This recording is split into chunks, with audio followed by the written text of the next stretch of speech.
राम राम राम राम राम राम राम राम राम नारायण नारायण। कारण कि आज दिन तक भगवान के अनेक अवतार हो चुके, कई तरह के संत महात्मा जीवन मुक्त भगवत प्रेमी हो चुके, परंतु अभी तक हमारा उद्धार तो नहीं हुआ है।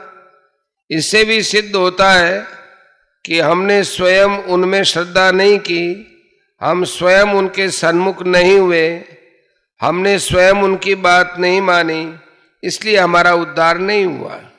परंतु जिन्होंने उन पर श्रद्धा की है, जो उनके सन्मुख हो गए, जिन्होंने उनकी बात मानी है, उनका उद्धार हो गया। अतः साधक को शास्त्र, भगवान, गुरु आदि में श्रद्धा विश्वास करके तथा उनकी आज्ञा के अनुसार चलकर अपना उद्धार कर लेना चाहिए।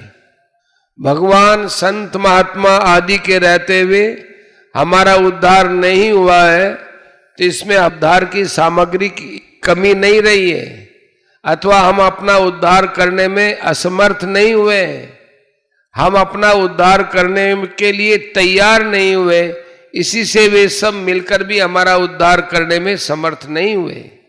अगर हम अपना उद्धार करने के लिए तैयार हो जाए, सन्मुख हो जाए, तो मनुष्य जन्म जैसी सामग्री और कलयुग जैसा मौका प्राप्त करके हम कई बार अपना उद्धार कर सकते हैं। पर ये तब होगा जब हम स्वयं अपना उद्धार करना चाहेंगे। दूसरी बात, स्वयं ने ही स्वयं का पतन किया है, इसने ही संसार के संबंध को पकड़ा है, संसार ने इसको नहीं पकड़ा। जैसे बाल्यावस्था को इसने छोड़ा नहीं, प्रत्युत वो स्वाभाविक ही छूट गई। फिर इसने जवानी के संबंध को पकड़ लिया कि मैं जवान हूं, पर इसका जवानी के साथ भी संबंध नहीं रहेगा। तात्पर्य यह हुआ कि अगर यह नया संबंध नहीं जोड़े तो पुराना संबंध स्वाभाविक ही छूट जाएगा, जो कि स्वतः छूट ही रहा है। पुराना संबंध तो रहता नहीं और नया संबंध ये जोड़ लेता है। इससे सिद्ध होता है कि संबंध जोड़ने और छोड़ने में यह स्वतंत्र और समर्थ है। अगर ये नया संबंध न जोड़े तो अपना उद्धार आप ही कर सकता है। शरीर संसार के साथ जो संयोग है, उसका प्रतिक्षण स्वतः वियोग हो रहा है।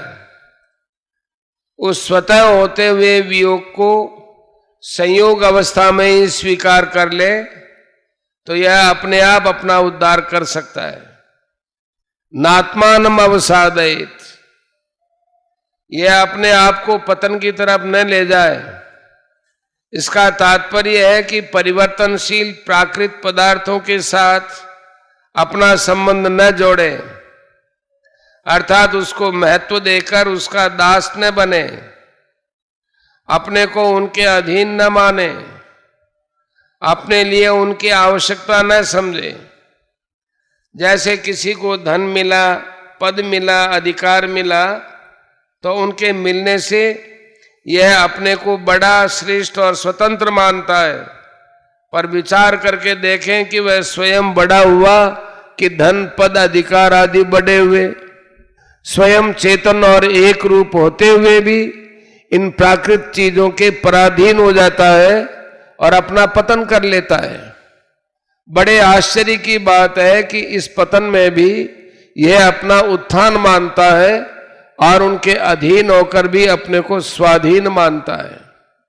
आत्मी वे आत्मनो बंधु, ये आप ही अपना बंधु है, इसके सिवाय और कोई बंधु है ही नहीं। अतः स्वयं को किसी की जरूरत नहीं है। इसको अपने उद्धार के लिए किसी योग्यता की जरूरत नहीं है।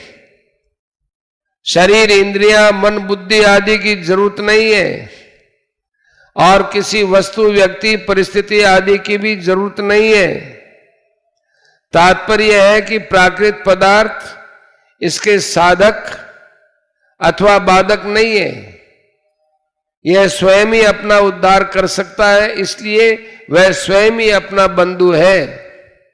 हमारे जो सहायक हैं, रक्षक हैं, उद्धारक हैं, उनमें भी जब हम श्रद्धा भक्ति करेंगे, उनकी बात मानेंगे, तभी वे हमारे बंधु होंगे, सहायक आदि होंगे। अतः मूल में हम ही हमारे बंधु हैं, क्योंकि हमारे माने बिना, हमारे श्रद्धा विश्वास किए बिना वे हमारा उद्धार नहीं कर सकते। यह नियम है। आत्मैव रिपुरात्मन है, ये आप ही अपना शत्रु है। अर्थात जो अपने द्वारा अपने आप का उद्धार नहीं करता, वह अपने आप का शत्रु है। इसके सिवा इसका कोई दूसरा शत्रु नहीं है। प्रकृति के कार्य, शरीर, इंद्रियां, मन, बुद्धि आदि भी इसका अपकार करने में समर्थ नहीं है। ये शरीर, इंद्रियां आदि जैसे इसका अपकार नहीं कर सकते, ऐसे ही उसका उपकार भी नहीं कर सकते। जब स्वयं उन शरीर आदि को अपना मान लेता है, तो वह स्वयं ही अपना शत्रु बन जाता है। तात्पर्य यह है कि उन प्राकृत पदार्थों से अपनेपन की स्वीकृति ही अपने साथ अपनी शत्रुता है। श्लोक के उत्तरार्ध में 2 बार एव पद देने का तात्पर्य है कि अपना मित्र और शत्रु आप ही है, दूसरा कोई मित्र शत्रु हो ही नहीं सकता और होना संभव भी नहीं है। प्रकृति के कार्य के साथ किंचन मात्र भी संबंध न मानने से यह आप ही अपना मित्र है, और प्रकृति के कार्य के साथ किंचन मात्र भी संबंध मानने से यह आप ही अपना शत्रु है। परिशिष्ट भाव, अपने उद्धार और पतन में मनुष्य स्वयं ही कारण होता है, दूसरा कोई नहीं।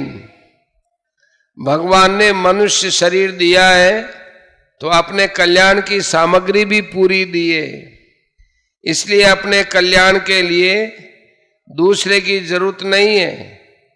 पतन भी दूसरा नहीं करता। जीव खुद ही गुणों का संग करके जन्म मरण में पड़ता है। तेरे का 21वां। गुरु, संत और भगवान भी तभी उद्धार करते हैं जब मनुष्य स्वयं उन पर श्रद्धा विश्वास करता है, उनको स्वीकार करता है, उनके सन्मुख होता है, उनके शरण होता है, उनकी आज्ञा का पालन करता है। अगर मनुष्य इनको स्वीकार न करे तो ये कैसे उद्धार करेंगे? नहीं कर सकते। खुद शिष्य न बने तो गुरु क्या करेगा? जैसे दूसरा व्यक्ति भोजन तो दे देगा, पर भूख खुद की होनी चाहिए। खुद की भूख न हो तो दूसरे के द्वारा दिया गया भोजन किस काम का? ऐसे ही खुद की लगन न हो तो गुरु का, संत महात्माओं का उपदेश किस काम का? गुरु, संत और भगवान का कभी अभाव नहीं होता। अनेक बड़े बड़े संत होते आए हैं, गुरु भी होते आए हैं, भगवान के अवतार भी होते आए हैं, पर अभी तक हमारा उद्धार नहीं हुआ। तो इससे सिद्ध होता है कि हमने उनको स्वीकार नहीं किया। अतः अपने उद्धार और पतन में हम ही हेतु हैं। जो अपने उद्धार और पतन में दूसरों को हेतु मानता है, उसका उद्धार कभी नहीं हो सकता।